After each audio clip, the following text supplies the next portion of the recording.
Suivons ensemble le parcours de Paul Sexa à Montréal. N'oubliez pas de vous abonner à la chaîne pour suivre nos dernières histoires. Le fait que Paul Sexa ait été choisi par Thomas Voeckler pour être le leader de l'équipe de France à Montréal constitue une étape particulièrement importante.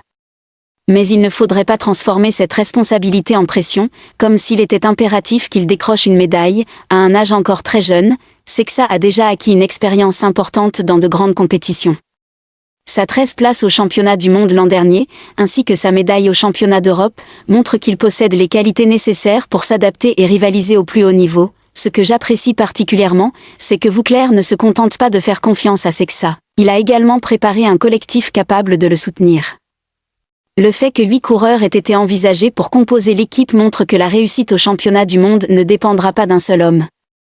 Dans le cyclisme sur route, la stratégie, le sacrifice et la capacité à travailler ensemble sont toujours aussi importants que la force du leader. À mon avis, Montréal doit surtout être considéré comme une occasion pour Sexa de gagner en maturité dans son rôle de leader.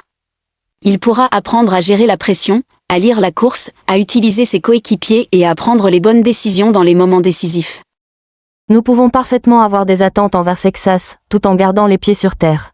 Une seule course ne peut pas définir toute une carrière, et une médaille ne garantit pas non plus l'avenir. Le plus intéressant à attendre n'est donc pas nécessairement la place qu'occupera Sexas, mais ce qu'il retiendra de cette expérience et la manière dont il continuera à progresser. Pour moi, il ne s'agit pas de l'histoire d'un jeune talent qui doit immédiatement prouver sa valeur. C'est plutôt l'histoire d'un sportif qui apprend progressivement à devenir un véritable leader.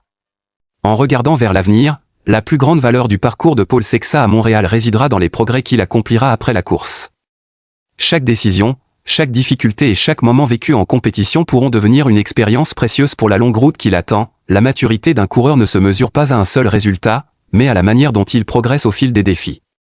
Pour Sexa, Montréal peut constituer une étape importante pour gagner en expérience, mieux comprendre les responsabilités qui sont les siennes et continuer à construire son propre chemin dans le cyclisme. Il faut donc suivre Sexa avec des attentes, mais aussi avec patience. L'essentiel, à ce stade, est de laisser à ce jeune talent le temps de progresser dans la bonne direction et de démontrer ses capacités au fil des nombreuses saisons à venir.